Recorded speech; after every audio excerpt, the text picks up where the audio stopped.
Saya ingin bertanya perihal teori sejarah, yang mana zaman dulu kala ada manusia purba. Namun saya yakin bahwa manusia pertama itu Nabi Adam.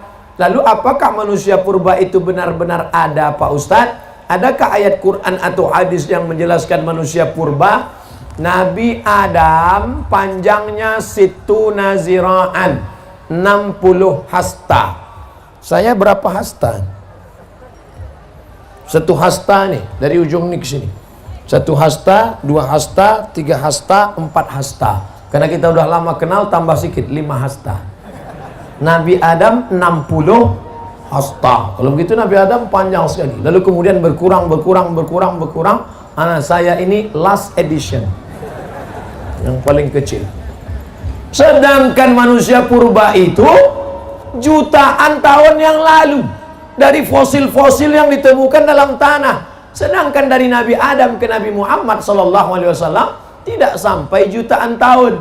Maka kita sebagai orang yang beriman meyakini manusia pertama adalah Adam alaihissalam. Kita bukan evolusi dari makhluk purba, monyet berubah jadi orang. Bukan. Kita bukan monyet. Ada yang mau ngaku dia monyet? Enggak ada. Itu teori dari Darwin punya. Kata Darwin, namanya Charles Darwin, dunia ini isinya air semua, nggak ada tanahnya, air.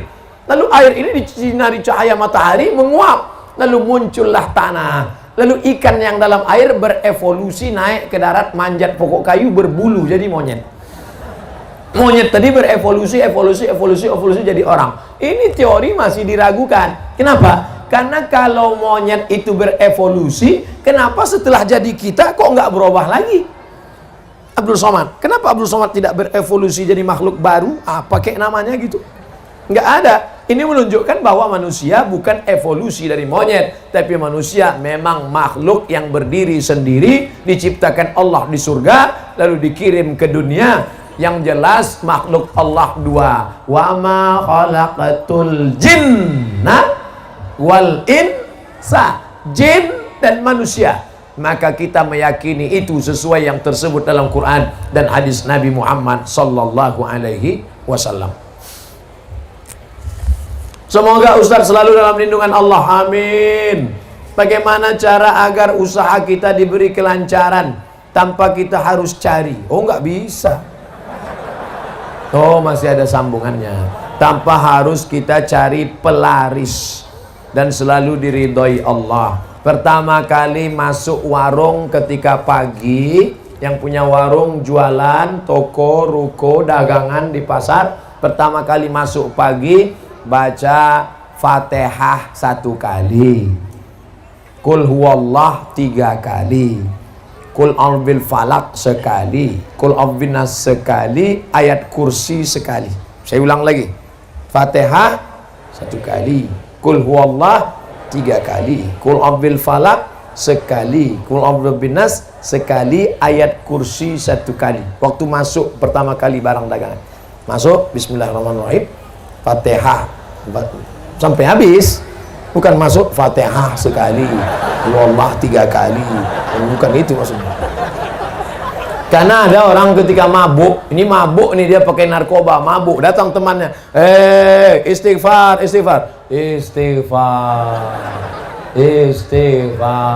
Bukan itu. Kalau disuruh istighfar berarti Astaghfirullah Rabbal baraya, Astaghfirullah minal khataya. Nah, itu baca yang 5 tadi. Itu Ustadz dapatnya dari mana? Kebetulan saya diminta oleh alumni dari para habaib waktu Habib Umar bin Hafiz datang tahun lalu di Hotel Crown.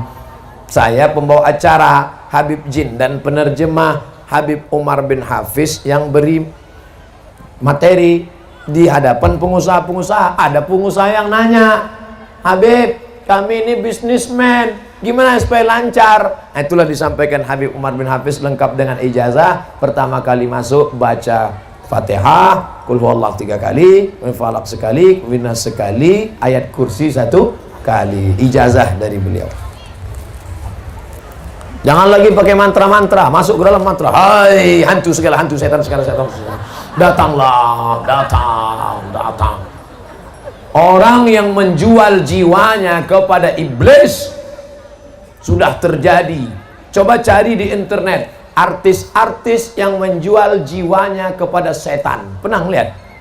Banyak di antaranya yang menjual jiwanya kepada setan. David Copperfield menjual jiwanya, ada MOU-nya, Memorandum of Understanding Between Me and Setan. Jangan minta kepada setan, kita ini hamba Allah, bukan hamba setan. Jangan minta kepada dukun, jangan minta kepada, tapi mintalah doa kepada para habaib, kepada para tuan guru dan kepada para ulama. Mudah-mudahan kita mendapatkan keberkahan hidup dunia dan di akhirat. Assalamualaikum Pak Ustadz. Waalaikumsalam. Bagaimana membimbing hati agar sabar dan taat dalam menanti seorang anak? Ustadz Somad, saya sudah nikah sebelum tahun 10 tahun belum punya anak. Berapa lama? 10 tahun.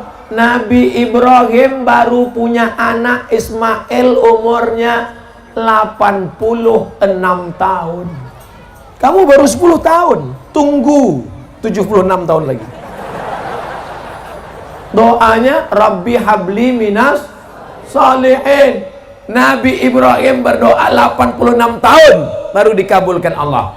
Nabi Musa tersesat di lembah Tih, berdoa 40 tahun baru keluar. Nabi Muhammad minta pindah arah kiblat dari Baitul Maqdis ke Baitullah sampai wajahnya menengadah ke atas, 17 bulan baru pindah. Ini doa pagi minta kabul sore. Emang ente siapa? Oleh sebab itu, sulitkah bagi Allah membuat engkau hamil? Innama amruhu iza arada syai'an ayyakula lahu kun fayakun.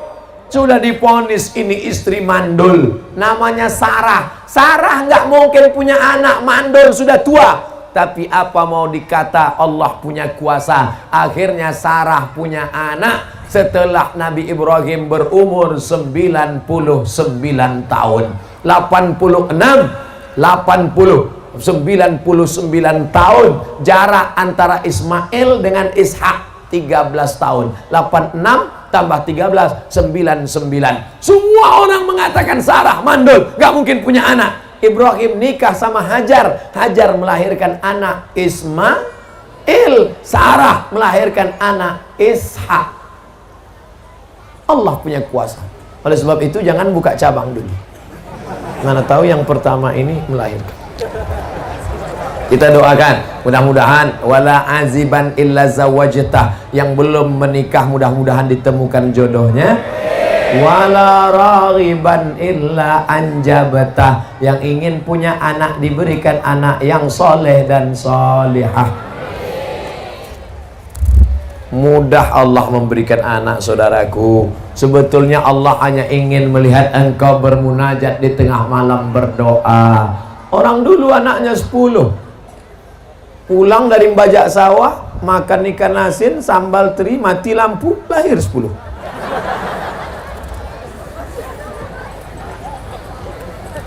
Ustadz, apakah ketika orang tua sudah meninggal dunia, masihkah bisa memberikan doa-doa untuk anaknya, Pak Ustadz? Orang tua sudah meninggal dunia, apakah dia masih bisa berdoa kepada Allah untuk orang yang masih hidup? Iza matal insan, kalau manusia mati, inqoto'a, putus amalnya. Maka menurut ulama yang putus amalnya itu adalah amal taklifi. Itu maknanya. Yang putus itu amal taklifi. Orang meninggal tidak wajib sholat, orang meninggal tidak wajib puasa, orang meninggal tidak wajib umroh kalau mampu, orang meninggal tidak wajib bayar zakat. Tapi bahwa setelah meninggal dia beramal, maka dia tetap beramal. Mana contohnya? Nabi ketika Isra Mi'raj, Nabi melihat ada Nabi yang sholat di kuburnya. Nabi melihat ada Nabi yang berzikir di kuburnya. Itu menunjukkan bahwa orang meninggal juga masih tetap beramal. Tapi katanya amalnya putus. Yang putus itu amal taklifi. Makanya wali-wali Allah masih bisa memberikan doa. Makanya ada orang yang bertawassul kepada Allah berkat Syekh Abdul Qadir Al-Jilani, berkat Syekh Abdullah Syattari, berkat Syekh Abdul Hasan As-Sazili, berkat para ulama wali-wali Allah. Artinya apa? Mereka masih bisa beramal. Yang dimaksud amal putus adalah amal taklifi, sholat, puasa, zakat, haji, umroh, amal yang wajib. Makanya kalau ada tetangga, kawan, sahabat yang nggak mau sholat, nggak mau puasa, suruh dia mati. Dari pesantren Anwarul Hidayah, Pak Ustadz Somad, Anwar, kalau satu nur, satu nur cahaya, cuman satu cahaya nur, tapi tadi cahaya Anwar. Nama suaminya siapa? Anwar, bercahaya. Mana orangnya? Hitam. Mohon maaf Pak Anwarnya. Anwar, hidayah, jalan, nur, cahaya.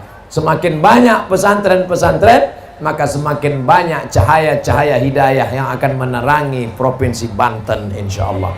Banten ini negerinya para ulama yang menulis tafsir Marah Labid fi Kasfi Ma'anil Qur'anil Majid. Tafsir berbahasa Arab, dibaca orang Arab, dicetak di Arab, ditulis Arab, dibaca orang Arab, ditulis oleh Syekh Muhammad Nawawi Al-Bantani, Banten, makamnya di Ma'la dekat Masjidil Haram.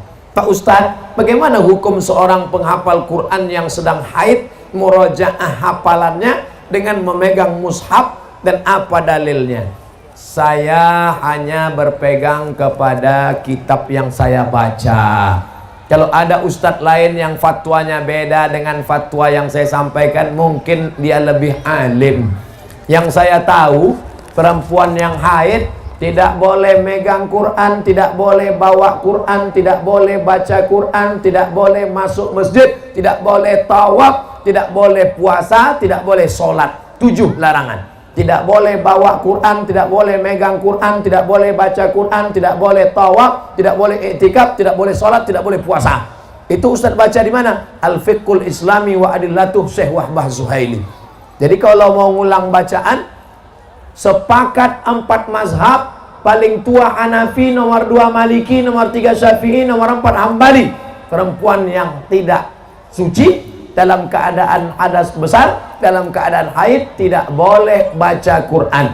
Ada pengecualian, ada 2. Yang pertama, menurut mazhab Maliki, perempuan yang hafal Quran boleh ngulangi hafalan murojaah, karena yang hafal Quran mesti ngulang 1 hari 2 juz. Selama haid 7 hari nggak ngulang, hilang 14 juz. Maka cara ngulangnya an zahri qalbin, dalam hati. Makanya kalau ada nanti kelihatan ada anak gadis, diam aja, itu sedang ngulang hafalan. Kalau dia hafal Quran. Tapi kalau enggak, diam, itu kesambet. Menurut mazhab Maliki, perempuan yang hafal Quran boleh murojaah, mengulangi hafalan an zahri qalbin, dalam hati, diam. 2. Menurut mazhab Hambali, boleh mengulang membaca tapi putus-putus. Ibu-ibu yang guru di sekolah boleh, tapi putus-putus. Anak-anak murid ikuti ibu ya.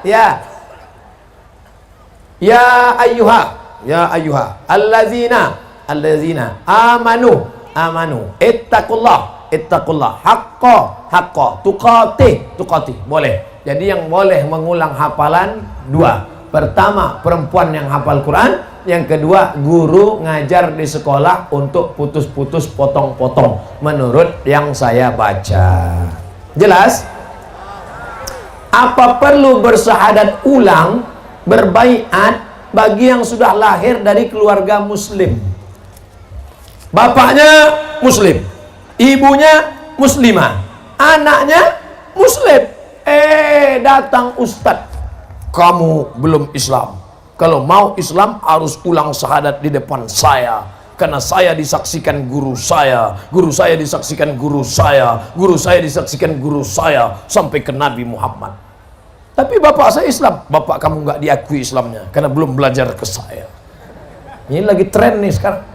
Maka ada jamaahnya yang datang ke saya, Ustadz Somad, kata guru saya, Islam saya belum sah kalau belum bersyahadat depan dia. Apa pendapat Ustadz? Bawa gurumu ke sini biar saya syahadatkan. Bawa guru kau ke sini biar ku syahadatkan. Ini UUD aja, ini UUD. Aliran-aliran model begini, UUD, UUE. Ujung-ujungnya duit, ujung-ujungnya wanita. Kalau yang mau syahadat nenek-nenek dari jauh aja. Kalau anak gadis harus di sana. Orang yang sudah bersyahadat, bapaknya Islam, emaknya Islam, tidak pernah diulang Nabi lagi syahadatnya. Yang masuk Islam awal itu yang bersyahadat. Maka kita jangan terkecoh dengan aliran-aliran begini. Insya Allah yang belajar kepada tuan guru, yang belajar pada kiai, yang belajar di pondok pesantren, dia tidak terkecoh, tidak terpukau, tidak pusing dengan yang begini-begini. Tapi yang tidak pernah belajar di pesantren, yang tidak pernah belajar Al-Quran, yang tidak pernah belajar ilmu agama, dulu SMP, SMA, kuliah, sarjana, nggak pernah belajar agama, tiba-tiba datang yang begini, dia pusing. Makanya anak-anak kita dimasukkan sekolah agama.